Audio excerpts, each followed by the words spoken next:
প্রথমবার মাম্মা গুলগুলকে নিয়ে যাচ্ছে মেকআপ করাতে, তাই তো গুলগুলের মনে এত আনন্দ। কালকে রাত 8টা সাড়ে 8টার দিকে আমারই একজন পরিচিত ক্লায়েন্ট আমাকে বলছে যে রিকি, কালকে একটা রিসেপশন লুক তোমাকে করে দিতে হবে। আমার তো মাথায় হাত, কারণ আমার বেবি এখনো ব্রেস্ট ফিট করে আর আমি এত শর্ট টাইমের নোটিসে কোনোভাবেই এখন বাড়ি থেকে বেরোতে পারি না। কি করব এটা কিছুক্ষণ ভাবার পর ডিসাইড করলাম যে ঠিক আছে, তাহলে কালকে ওকে নিয়েই চলে যাই। এবার দেখো, শুধু ওকে নিয়ে গেলেও তো হবে না, ওকে সামলানোর জন্যও তো একজন লাগবে। তাই ভাবলাম মাকেই ফোন করে বলে দিই আসার জন্য, মা ওকে সামলাবে আর সেই ফাঁকে আমি আমার ব্রাইডকে রেডি করব। এদিকে মাম্মা বেটু গল্প করতে করতে ট্রেন দেখতে দেখতে আমরা কিন্তু আমাদের লোকেশনে প্রায় পৌঁছেই গেছি।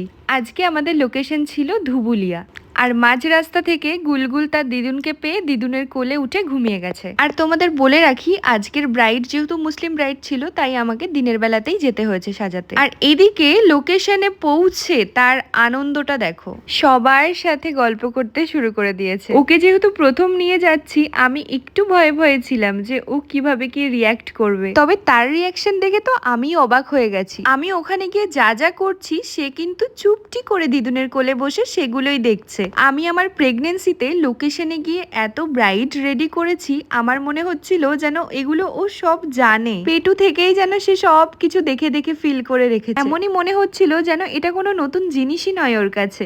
এদিকে কিন্তু গুলগুল একটা আন্টির কোলে উঠেও আদর খাচ্ছে। এদিকে আমার ব্রাইড চলে এসছে, আমি আগেই শাড়িটা ড্রেপ করে নিয়েছি খুব সুন্দর করে, দেন মেকআপ স্টার্ট করেছি। সবে বেস বসানো স্টার্ট করেছি, আর এর মধ্যেই ঘটেছে আর এক কাণ্ড, কারেন্ট অফ হয়ে গেছে।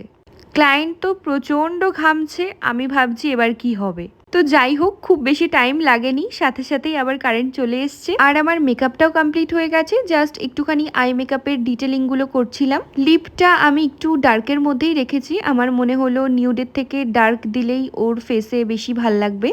অ্যান্ড এটা হচ্ছে আজকে আমার ক্লায়েন্টের ফাইনাল লুকটা তোমাদের কেমন লাগলো অবশ্যই কিন্তু আমাকে জানাবে। তো মেকআপ কমপ্লিট করে আমরা কিন্তু বেরিয়ে পড়েছি, আর বাইরে হচ্ছে প্রচন্ড বৃষ্টি দেখতে দেখতে মাম্মা বেটু গল্প করতে করতে আমরা বাড়িতেও চলে আসলাম। আজকের ব্লগটা তোমাদের কেমন লাগলো অবশ্যই জানিও। দেখা হবে নেক্সট ব্লগে।